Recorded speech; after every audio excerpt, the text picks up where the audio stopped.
भगवान विष्णु के मत्स्य अवतार की कहानी। राजा मनु का सामना मत्स्य से।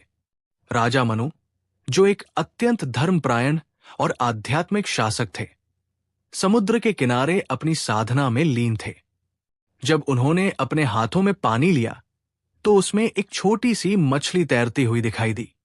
मछली ने राजा से प्रार्थना की कि वो उसकी जान बचाए, क्योंकि वो बड़ी मछलियों का शिकार बन सकती थी। करुणा से भरकर राजा ने मछली को अपने महल के एक छोटे से जलाशय में रख दिया। कुछ ही समय में मछली तेजी से बढ़ने लगी और उस जलाशय में समा नहीं सकी। राजा ने उसे एक छोटे तालाब में डाला, लेकिन मछली इतनी बढ़ गई कि वो तालाब भी उसके लिए छोटा पड़ गया। आखिरकार राजा मनु ने मछली को नदी में छोड़ दिया और फिर समुद्र में छोड़ने का निर्णय लिया। उसके बाद मछली ने स्वयं को भगवान विष्णु के रूप में प्रकट किया। भगवान विष्णु ने राजा मनु को बताया कि वो उनकी भक्ति और धर्म की परीक्षा लेने आए थे। उन्होंने राजा को एक आगामी महाप्रलय की चेतावनी दी और उन्हें मार्गदर्शन प्रदान किया।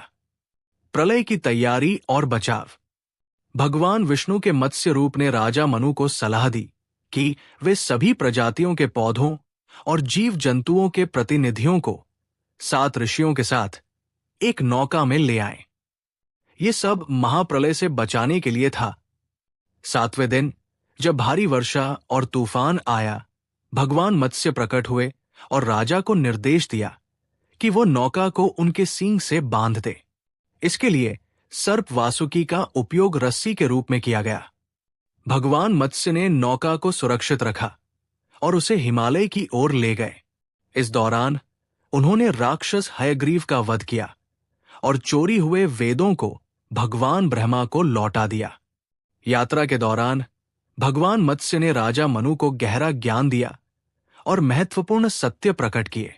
हिमालय पहुंचने के बाद भगवान मत्स्य ने राजा को नए विश्व को पुनः स्थापित करने और उसे नैतिकता और धर्म के नियमों से संचालित करने के लिए निर्देश दिए।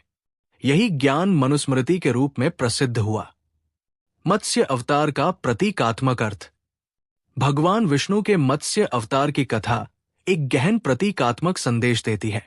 जीवन का विकास। मछली जल जीवन के आरंभ का प्रतीक है, जो जीवन के विकास की ओर इशारा करता है। कुंडलिनी जागरण। श्री अरविंदो के कुंडलिनी जागरण के सिद्धांत से तुलना करें तो छोटी मछली कुंडलिनी ऊर्जा के प्रारंभिक अवतरण का प्रतीक है। जैसे जैसे ये ऊर्जा जागृत होती है, ये हमें जागरूकता और ज्ञान प्रदान करती है। माया का प्रतीक। प्रलय का जल माया का प्रतीक है, जो सांसारिक इच्छाओं और भ्रम को दर्शाता है। 7 ऋषि और चक्र।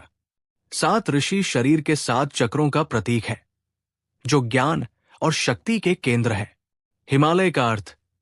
हिमालय हमारे ज्ञान का सर्वोच्च केंद्र है, जो माया से ऊपर उठने और शांति प्राप्त करने का प्रतीक है। निष्कर्ष।